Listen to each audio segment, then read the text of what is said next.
again, there are many interesting, and I may say quite funny, cheerful exercises which people normally like to try in that world of dreams. And the very famous is just to be able to see your hands. Like Castaneda suggests. Yeah, actually people know about this exercise because of Castaneda, but really it's an ancient technique from the different Hindu and the Buddhist tantric traditions. Maybe Mexican shamans, they're doing the same, that's another question. But it's a classical exercise. And in the daytime it's very easy, just look at your hands, that's all. But to do the same in a world of dreams brings higher level of awareness. And this exercise, it has a few steps. The one is, okay, you just see your hands from one side, then try to turn it and see it from another side. It's huge. I mean, in the world of dreams, it's not so easy. Then bring it back, and then again back, and just try to move it and see number of times from this and that side. Then the next level of this exercise, put your, okay, whatever, left or right hand, doesn't matter, like this side and another hand, just an opposite side. Then change them, accordingly. Just keep on changing the position of the hands, but in such a way that you always observe left hand from one side and the right hand from another one. It's huge. I mean, it's, yeah.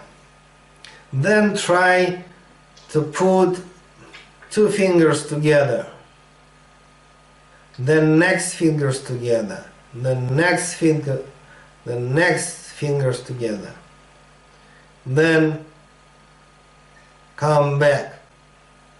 I mean, this exercise brings amazing result. Another set of exercises goes like that. Just turn to the left and try to see what's happened from your left side. I mean, right now it's very easy to manage, but when you sleep and see, dream, it's quite difficult to do the same in a world of dreams. Then turn yourself to the right side and see what's happened on the right side. Then try to see what is below. Then try to see what is above. Then from the left side try to see what is behind you. Then from the right side try to see what is also behind you. It's amazing, I mean, yeah. I know a couple of people who are really enjoying practicing Hatha Yoga in the lucid dreams. And of course you may imagine that your astral body, it has no limitations what kind of asana you wish to practice, no limitations. But at the same time, to be aware on such a level that you may, really perform all that asanas, it's also huge. And what is extremely important? Okay, every morning or maybe every evening you are practicing certain set of asanas.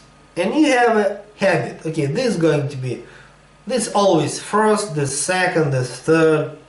You have a sequence of asanas. let us say maybe 20 or 30 asanas, postures, which you just keep on practicing every day in a certain sequence. Try to repeat this sequence in a dream. I mean, not just some kind of asanas, but just repeat the same sequence. It's huge, because you have to be conscious enough to remember which of them first, which of them second, third, etc. Actually, because I'm practicing Tai Chi Chuan, and in order to practice certain forms of Tai Chi Chuan in a dream world with all that complicated movements, of the body, it's even more difficult, much more difficult than Hatha Yoga. And well, another exercise is about to play this kind of game with materializations. I mean to say, okay, I'm sure you saw on the videos how Sai Baba did it. Just with the right hands. And in some of my videos about Satya Sai Baba, my memories about Satya Sai, I'm just describing how it's really happened in his room. And actually there is no videos about it. But really when he materialized, most of the time it was with a huge sound, like electric, like kind of small explosion, if you wish, yeah? And with some flash of light. And then from there he materialized all the rings. That's how it's happened in his room. And I saw it many times. Play the same game in your lucid dreams. Just materialize whatever, rings, japamala, certain amount of money, certain books, whatever you wish. Maybe even some house, maybe some whatever, any object, just to enjoy, because it's important, as the exercise.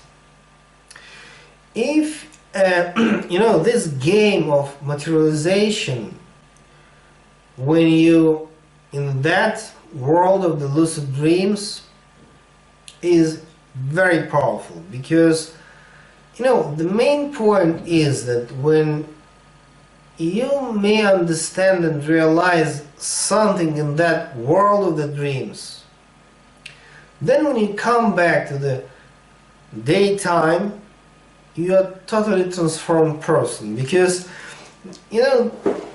there's one famous story about Emperor Janaka. Janaka was great emperor. He lived in India something like 20,000 years before Jesus, and he was yogi, philosopher, mystic, and at the same time powerful king.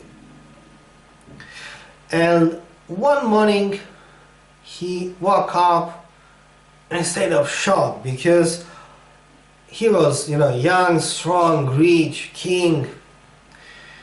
But in his dream experience, he was poor, broken, ill person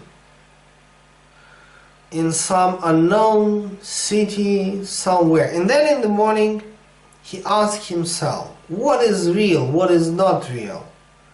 What is real? This daytime experience that I'm king, healthy, powerful, with a family, queens, children, army, or maybe my experience in the dream world, maybe that is reality, that I am poor, broken, really staying somewhere far away. What is the real? And then it was a huge philosophical process for him, because in both cases it was self-existence. And then somehow he realized that okay, both of them are illusion, actually. But what is real is his consciousness, which is just absorbing all kinds of illusion. So that means our experience there finally transform our consciousness here in this waking state, daytime.